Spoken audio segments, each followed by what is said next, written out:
ইংরেজি, আচ্ছা। হ্যাঁ হ্যাঁ, এই অবস্থায় পাচ্ছি না। হ্যাঁ হ্যাঁ, ভিউটা স্যার দেখা যাচ্ছে না। কোনটা দেখা যাচ্ছে না ভাই? এই যে উপরেরটা? এখন পাচ্ছি স্যার।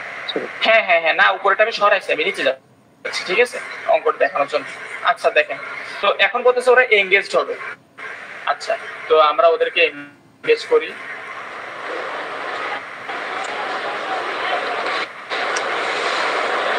আবার রি এঙ্গেজমেন্ট হবে আর কি 4 সেকেন্ড পর, ঠিক আছে। এই যে মোটর, সে ঘুরতেছিল হচ্ছে 1268-তে, এইবার সে করবে কি, এই রি এঙ্গেজ করবে। তো রি এঙ্গেজ করার জন্য এখানে একটা ক্লাচ আছে, ঠিক আছে।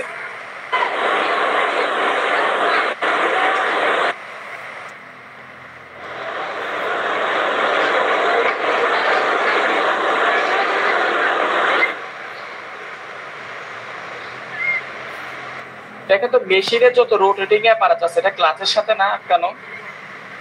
জি স্যার। মানে আমার বাধার আসলে ক্লাচই দিচ্ছে, ঠিক আছে। তো মোটর যখন মেশিনের সাথে এঙ্গেজ করতে যাবে, আমার মোটরের টর্ক হচ্ছে 35, কিন্তু মোটর যদি আমার এই দিকে ঘুরাতে যায়, আমরা কি জানি ক্লাচের ফ্রিকশন কি উল্টা দিকে হবে না? জি স্যার, হ্যাঁ। ক্লাচ কিন্তু ফ্রিকশন, শুরুতে ফ্রিকশন থাকবে, মানে যতক্ষণ পর্যন্ত সে স্লিপ করতেছে, এই স্লিপ করার টাইমে সে কি থাকবে, মানে ফ্রিকশন দিবে না, একটা ফ্রিকশন ফোর্স, মানে ফ্রিকশনের কারণে সে হিট জেনারেট করতে থাকবে, ঠিক আছে। তো এই ফ্রিকশনটা হবে তার কোন দিক থেকে? এই উল্টা দিক থেকে, ঠিক আছে। এখন এই উল্টা দিক থেকে কি পরিমাণ ফ্রিকশনাল টর্ক দেয় আমরা দেখি। মোটর টর্ক দিচ্ছে 35 নিউটন মিটার, আর আমাদের বলতেছে এখানে, দেখেন এখানে কিন্তু আপনার ক্লাচের ফ্রিকশনাল টর্কটা বের করতে হচ্ছে না, দেখছেন এখানে 55 দেওয়া আছে। আর এর আগের অঙ্কে, গত দিনের অঙ্কে কি ছিল দেওয়া ছিল না, মনে আছে? গত দিনের অঙ্কে কি ছিল, আমাদের এটা বের করা লাগছিল, তাই না? আচ্ছা, তো আমার এখানে যদি ও 55 নিউটন মিটারে দেয়, তাহলে আমি যদি ফ্রি বডি ডায়াগ্রাম আঁকি আলাদা করে, ঠিক আছে, মোটরটাকে যদি আমি আলাদা করে ফ্রি, আচ্ছা আপনারা তো আলাদা করে ফ্রি বডি ডায়াগ্রাম আঁকা শিখছেন, তাই না? মনে করেন এইরকম একটা জিনিস, আমি যদি একে বাইরে থেকে চাপ দিই সলিড মেকানিক্সে, তো আমরা কি করছি বলেন তো? এই পার্টটাকে যদি আমরা ভেঙে আলাদা করি, তাহলে কি বলা যায়? এখান থেকে একটা ফোর্স আসছে, এখান থেকে একটা ফোর্স আসছে, এরকম বলা যায় না? সলিড মেকানিক্সে করছিলেন এরকম, এই যে ইকুইলিব্রিয়াম সেট করা, কারণ জিনিসটা আমার মুভ করতেছে না, ঠিক আছে।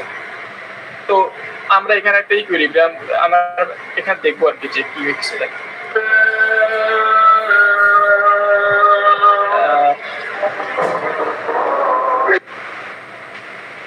এইখানে আমি যদি মোটরটাকে আলাদা করে চিন্তা করি, তাইলে মোটরটার উপর আমার অ্যান্টি ক্লকওয়াইজ পড়তেছে কত? দেখেন মোটরটার উপর আমার -55, আর মোটরটা দিচ্ছে হচ্ছে 35, তাহলে মোটরটার উপর আমার নেট টর্ক হচ্ছে কত? -20। এই টর্ক সমান আবার আই আলফা, ঠিক আছে। তাইলে এটা কি লেখা যায়, মোটরের আই কত 2, আর আলফা কত? আলফা হচ্ছে যে আমার, আচ্ছা আলফাটা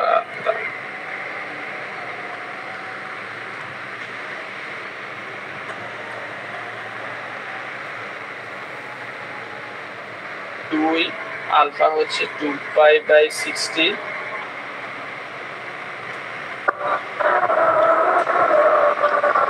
n2 -n1/t। এইখানে এবার আমার n1 কত? এইখানে এবার আমার n1 হচ্ছে, দেখেন মোটরে কত ছিল? 1268, ঠিক আছে। আর আমরা n2 ও জানি না, t ও জানি না, মানে স্লিপিং আসলে ঠিক কখন শেষ হবে এটাও জানি না, টোটাল স্লিপিং টাইমও জানি না। আবার আমরা কি জানি না, আমরা এখানে আমাদের এই মানে স্লিপিং শেষে স্পিড কত হবে সেটাও জানি না। তাহলে এটা কি লেখা যায়, সূত্রটা কি এইভাবে লেখা যায় হচ্ছে p = আর আজান দিচ্ছে তো কিছু বুঝতেছি না, 2 মিনিট কি একটু অফ রাখা যায়? আচ্ছা আচ্ছা, ঠিক আছে।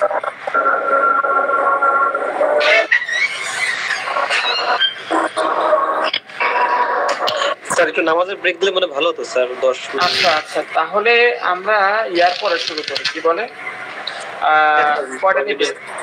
7:05 থেকে শুরু করি। 7টা, ঠিক আছে, তাহলে 7টা থেকে শুরু করি। ওকে।